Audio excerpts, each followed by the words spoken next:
माहितीची पूर्तता झाली का? आपल्याला ऑनलाईन फॉर्म भरून आपलं काम पूर्ण करायचं आहे.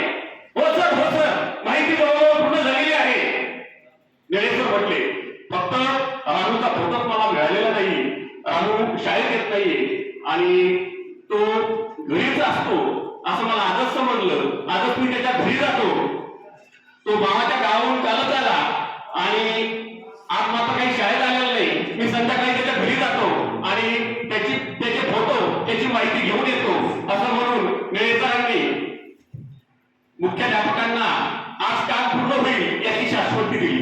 संध्याकाळी 5 नंतर शाळा सुटल्यावर निळेसर रामूच्या वस्तीवर जायला निघाले.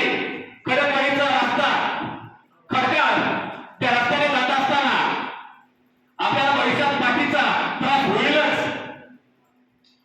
असं निळेसरांना वाटून गेलं. निळेसर त्या रामूच्या वस्तीकडे जात होते. तिकडे वस्तीवर रामू एका छानपैकी गोलगरगरी तळावर बसलेला होता. त्याच्या अंगात बनेल होतं, गळ्यामध्ये माळ घातलेली होती. त्याच्या आजूबाजूला 4-5 छोटी मुलं उभी होती. त्या 4-5 मुलांपैकी छोटी छोटी मुलं, काही मुलांच्या अंगात फक्त चड्डी घातलेली होती तर काही मुलांनी फक्त शर्ट पण घातलेला होता. आणि त्यांच्यासमोर बसलेला रामू त्यांच्याशी संवाद साधित होता. हळूहळू प्रवास करत गाडीवरनं निळेसर तेथे पोहोचले आणि बघतात तर काय, समोर रामू बसलेला. निळेसरांनी रामूकडे बघितलं, रामूने निळेसरांकडे बघितलं. दोघांची नजरानजर झाली. अचानक रामू ताडकन उभा राहिला. सरांकडे बघितलं आणि अचानक तो सरांना बोलू लागला.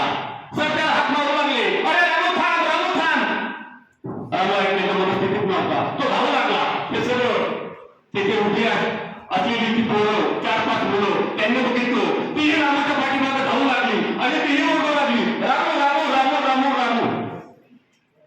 सर हात मारतच होते. अरे रामू थांब, अरे रामू थांब. रामू काही ऐकण्याच्या मनस्थितीत नव्हता. बाजूला त्याची झोपडी आणि झोपडीच्या बाजूला कपाशीचं शेत. त्या कपाशीच्या शेतामध्ये रामू शिरला. आता काय करायचं? बघता बघता रामू तिथून पसार झाला. निळेसर बघतच राहिले. रामूच निघून गेल्यामुळे आणि त्या वस्तीवर कुणी मोठी माणसं नसल्यामुळे, अजून शेतातून मोठी माणसं आलेली नसल्यामुळे कुणीच नव्हतं. जर हताश झाले आणि आल्या पावली मागे पडले.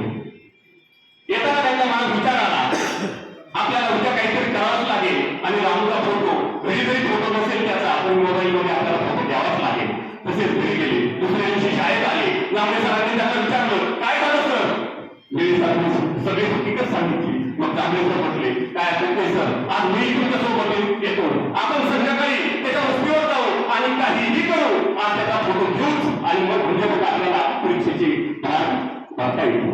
संध्याकाळी दोघंही रामूच्या वस्तीवर गेले. रामूच्या वस्तीवर गेल्यानंतर कालच्या प्रमाणे आज रामू त्या गोल गणपती दगडावर बसलेला होता. ती 4-5 पोरं त्याच्या बाजूला उभी होती. काही मुलांनी नुसता शर्ट घातलेला होता तर काही मुलांनी नुसतीच पॅन्ट घातलेली होती. थोड्याच वेळात निळेसर आणि जांभळेसर दोघेही त्या वस्तीवर पोहोचले. बघतात तर काय, कालच्या प्रमाणेच रामू त्या ठिकाणी बसलेला होता. रामूची आणि निळेसरांची नजरानजर झाली कालच्या प्रमाणेच. पण आज मात्र जांभळेसर सुद्धा सोबत होते. रामूने दोघांकडे बघितलं आणि कालच्या प्रमाणेच आजही घडलं. रामू सायडावायला धावू लागला आणि कपाशीच्या शेताकडे पळू लागला. त्याच्या बरोबरची ती 4-5 मुलंही घाबरली आणि ती सुद्धा रामू रामू असं ओरडत रामूच्या मागे धावू लागली. जांभळे सरांना काय होतंय काही कळेना. जांभळे सरांनी निळेसरांना सांगितलं, निळेसर अहो बघताय काय, पळा पळा पळा पळा, पकडा पकडा पकडा, फोटो घ्या फोटो घ्या फोटो घ्या. एकच गोंधळ होता. ती 4-5 पोरं रामूच्या नावाने ओरडत होती. जांभळे सर निळेसरांना सांगत होते, अहो पकडा पकडा पळा पळा. आणि निळेसर रामूला हात मारत होते, रामू थांब, रामू थांब, अरे पळू नकोस, अरे पळू नकोस, मला फोटो घ्यायचा आहे, पळू नकोस. एवढं सगळं होताना रामू मात्र विजेच्या वेगानं त्या कपाशीच्या शेतामध्ये दिसेना झाला. निळेसर बघताय काय, अहो चला चला पुढे वा पुढे वा, कपाशीच्या शेतात शिरा. जांभळे सूचना करीत होते. निळेसरही त्या सूचनेनुसार कपाशीच्या शेतामध्ये शिरले. आत गेल्यावर बघतात तर काय कपाशीचं शेत चांगलंच वाढलेलं, उंच उंच झाडं रामूने दिसत नव्हता. जर तुम्ही पुढे गेले त्यांना भीती वाटू लागली, काही वेळ करत असेल, राम त्या विहिरीकडे जर जाणार नाही असा विचार त्याच्या मनात येत होता. राम काही दिसत नव्हता. जर पुढे सरकत होते, पुढे जाताना त्यांच्या काळजात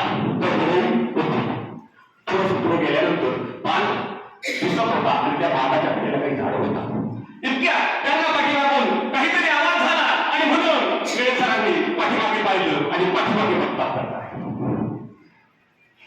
एक दुपार देवाचा काळ्या कुरकुरीत रंगाचा लाल रुंद डोळे असलेला कुत्रा त्यांच्याकडे इतका वेळ बघणारा कुत्रा आता खूप दूर लागला.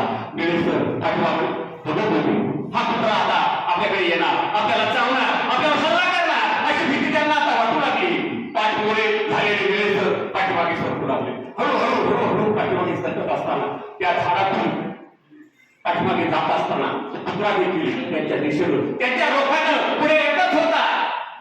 पाठीमागे सरकल्यानंतर छोटस एक लिंबाचं झाड मध्यम उंचीचं त्या ठिकाणी होतं आणि त्या झाडाला काठ पुढे असताना वेळेसर अडखळलं. पाठीमागे कुत्रा, समोर लिंबाचं झाड. आता हा कुत्रा जर आपल्या अंगावर आला तर काय करायचं? ते घाबरून गेले. त्यांच्या कपाळावर घामाचे बिंदू जमा झाले. आता काय करायचं? अचानक विचार करीत असताना त्यांना एक युक्ती सुचली आणि त्यांनी लिंबाच्या झाडाकडे तोंड केलं आणि त्या मध्यम उंचीच्या लिंबाच्या झाडावर चढण्याचा प्रयत्न करू लागले. हा कुत्रा आपल्याला चावू शकतो. कुत्रा जर चावला तर आपलं ऑनलाईनचं काम कसं होणार? आपण परीक्षेचे फॉर्म कसे भरणार? आपल्याला मुख्याध्यापक साहेब काय म्हणतील? साहेब रागवतील, कारण साहेबांनाही त्यांचे वरचे साहेब रागावणारच होते. आणि हे सगळं विचारचक्र चालू असताना वेळेसरांनी ठरवलं की आता आपण झाडावर चढायचं आणि स्वतःचे प्राण वाचवायचे. कसा कसा प्रयत्न केला. त्यांच्या अंगाला खचू लागलं, लिंबाची साल त्यांच्या अंगाला घासू लागली आणि तरीही कसं कसं वरती चढून जाण्यात ते यशस्वी ठरले. एका जवळच्या फांदीवर जाऊन बसले आणि खाली बघितलं. आता कुत्र्याची झेप आपल्यापर्यंत येणार नाही असं वाटून त्यांना असं वाटलं. त्यांनी खिशातला रुमाल काढला आणि कपाळावर आलेला घाम ते पुसू लागले. अचानक वरच्या फांदीवर कर असा आवाज झाला आणि म्हणून वेळेसाठी वर बघितलं आणि वर बघतात तर काय त्यांना एक धक्का बसला, कारण त्यांच्या वरच्या फांदीवर रामू जाऊन बसलेला होता. सरांपासून वाचण्यासाठी त्या लिंबाच्या झाडावर तो आधीपासूनच जाऊन बसलेला होता. त्याच्याकडे बघून वेळेसर म्हटले, अरे रामू तू इथं काय करतोस? खाली उतर, चल. रामू बोलायला चल आपल्या वाटातला का करता येईल त्याला काहीच कळेल. मग सरांनी त्याला संबंधीच्या स्वास्थ्य आल्या माझ्या मला परीक्षेचे फॉर्म भरायचे आहे. शिष्यवृत्ती परीक्षेचा फॉर्म भरण्यासाठी मला तुला फोटो पाहिजे, मला फोटो घ्यायचा आहे. तू घाबरू नकोस, खाली उतर. नको सर, नको सर, नको सर, तुम्ही मला सांगता. हे ऐकल्यावर सरांनी कपाळावर मारून घेतला. अरे राजा, माझ्याकडे वेळ नाहीये तुला मारायला. तू तुला कशाला मारू? मला शिष्यवृत्ती परीक्षेचे फॉर्म भरायचे आहे, मला तुला फोटो घ्यायचा आहे. आता असं कर, तू तिथंच बस आणि फक्त गावातल्या गावाला हास. मी तिथं बसतो आणि तुझा एक छानसा फोटो घेतो, 2-3 फोटो घेतो आणि मग ती तो डेव्हलप करून घेईल. समजलं तुला बाळा? सरांनी त्या रामूच्या आणि कॅमेऱ्याच्या मध्ये येणारी फांदी बाजूला केली, फांदी बोलली आणि आता मस्त जागा तयार झाली आणि सर आणून बोलली आता फोटो घेऊया. आणि रामूला म्हटलं, रामू थोडासा हात बाळा. रामू रडवेला झालेला होता. तो रडवेल्या चेहऱ्याने हसण्याचा प्रयत्न करू लागला. रामू रडताना हसतोय की हसताना रडतोय काहीच कळत नव्हतं. त्या अवस्थेत सरांनी कॅमेरा त्याच्याकडे रोखला आणि स्पीडच्या क्लिक केली. 3-4 फोटो मोबाईलमध्ये घेतले. फोटो तपासून पाहिले. वा वा, फोटो व्यवस्थित आलेले होते. सरांना खूप आनंद झाला. आपण रामूचे फोटो घेतलेले आहे, आता हे फोटो कधी येतात? मी चांगलं सरांना मुख्याध्यापकांना दाखवतो असं त्यांच्या मनामध्ये येऊ लागलं आणि म्हणून आता ते खाली उतरण्याची तयारी करू लागले. खाली नजर मारली तर काय, मग आता तो कुत्रा अजूनही त्यांच्याकडे घुरघुर बघत होता, गुरगुरत होता. काळ्या देहाचा, पाड यष्टीचा आणि लाल डोळ्याचा तो कुत्रा अजूनही गुरगुरत होता.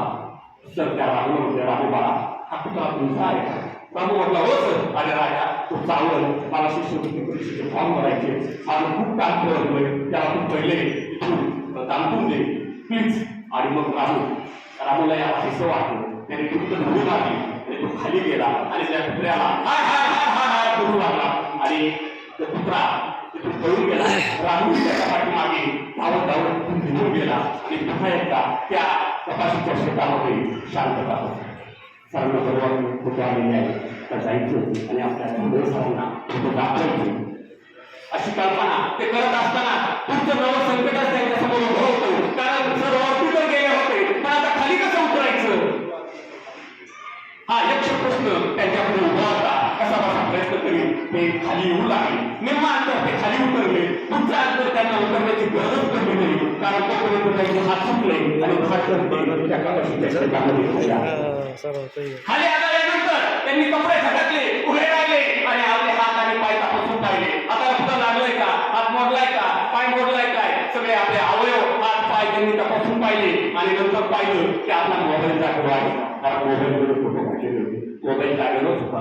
मोबाईलमध्ये फोटो काढलेले होते आणि आता सरांना बरं वाटलं. सरांनी रुमाल काढला घाम पुसला आणि आता त्यांना खूप छान वाटत होतं की आता मी हे फोटो जांभळे सरांना दाखवणार. सरांना आनंद होईल आणि आपल्या परीक्षेचं काम पूर्ण होईल या कल्पनेने त्यांना बरं वाटलं आणि सर आता पुन्हा एकदा पळू लागले. सर धावू लागले कारण त्यांना एकच घाई झाली होती की फोटो मुख्याध्यापक सरांना जांभळे सरांना दाखवले होती आणि म्हणून सर पुन्हा धावू लागले. सर धावू लागले. सर धावू लागले.